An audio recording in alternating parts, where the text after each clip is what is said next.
about how you got the job of the Indian coach, which I didn't know was a story that, in your words, with 0 hours of coaching experience. Yeah. And this is some incredible story where you just got an email from Sunil Gavaskar, who is, again, a legend of Indian cricket, arguably one of the top 2, 3 cricketers that they've ever produced. You get an email and you respond, you get on a flight and so on, without getting too much into the story. And this sets you on a journey. Or maybe you want to share that story again, but this sets you on a journey for where you are today, pretty much. No?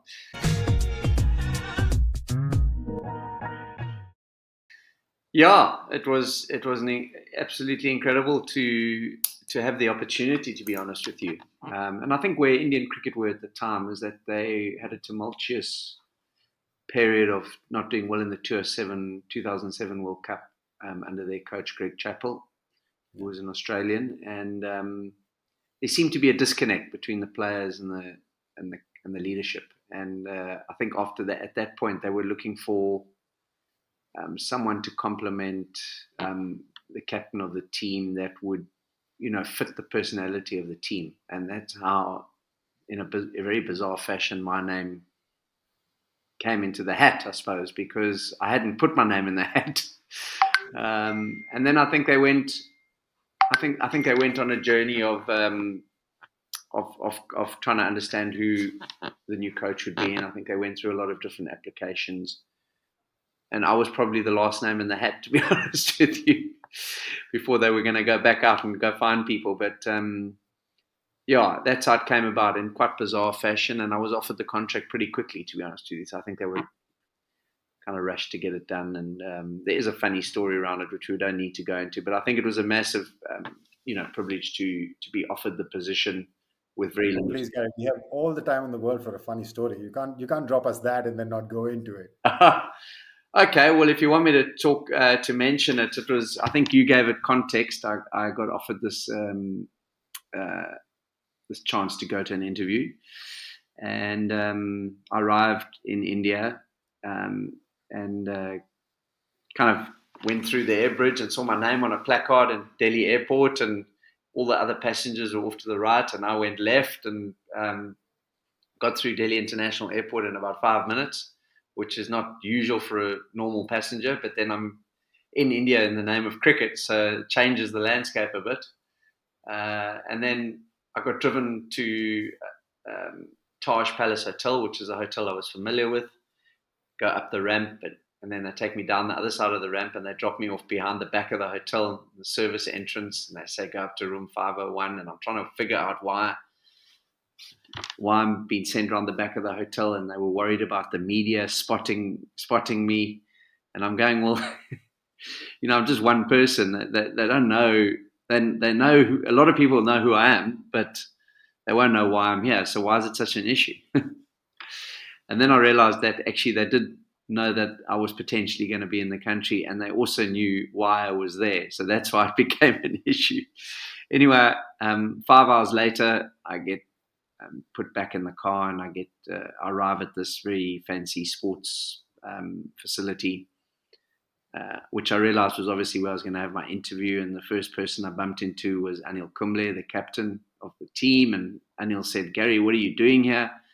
I said, "Well, I come for an interview to coach you." So we kind of laughed about it a bit. And 10 minutes later, I go into this committee room, fairly intimidating, to be honest with you, because there was a whole lot of board official members, BCCI board official members there.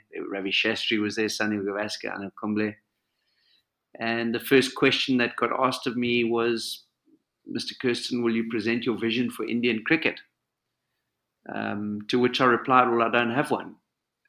I wasn't asked to prepare anything. And to be quite frank, I think it would have been arrogant for me to prepare something, because I needed to understand the landscape and understand the environment and what was required. One of my first lessons when I actually started the job is to actually spend a bit of time listening and understanding these players rather than presenting a new way of playing cricket for them.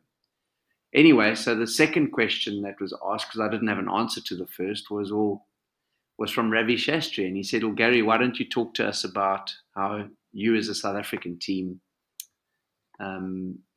devised a strategy to beat the Indians? We'd had quite a lot of success against the Indian team."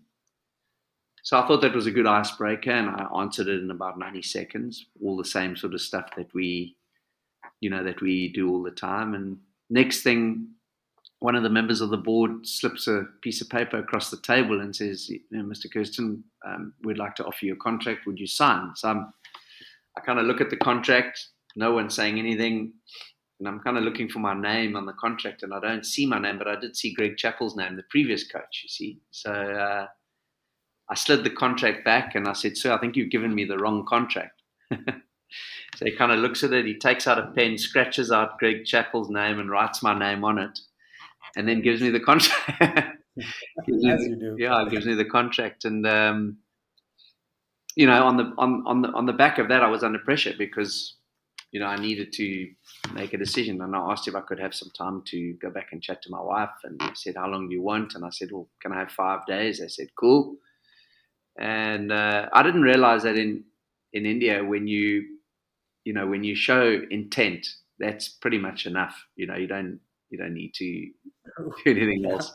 Because the next day when I woke up and I turned my TV on and I flicked across the 7 or 8 news channels, my face was on every single one of them with the title, "Our New Indian Coach." Fair enough. All right. Yeah, a not no is a tacit yes, basically, in that situation. Yeah. Yeah. So just showing intent was kind of how I Listen, landed the job. fair. I mean, thank you for indulging me with that story. I heard it just this morning. I was like, I didn't know. As somebody who grew up, well, kind of cursing you a bit because you just did score a lot of runs against us in India, against India, and then saw you on the shoulders of these all the athletes that have grown up supporting us, you walking around the Wakede with the World Cup trophy aloft. Incredible moments that you are indelibly ingrained in the minds of every Indian cricketer. And that story to happen like this, in this way, it's just Yeah. such a bizarre moment. In many But in many ways, like the one thing I've got to compliment them on is they were trying to match, a personality to the team. right, And the thinking was that through various connections that they had with other people, I know Sunil had, especially in the commentary box, my name cropped up as a good personality for the team, and they were actually spot on. I mean, that's my personality was actually well suited to what the team was requiring, bearing in mind it was a lot of senior players in the team who were in their own individual right very successful cricketers, but they weren't connecting the dots as a group of people, and they were looking for a personality that would work with the team, and they actually got that spot on.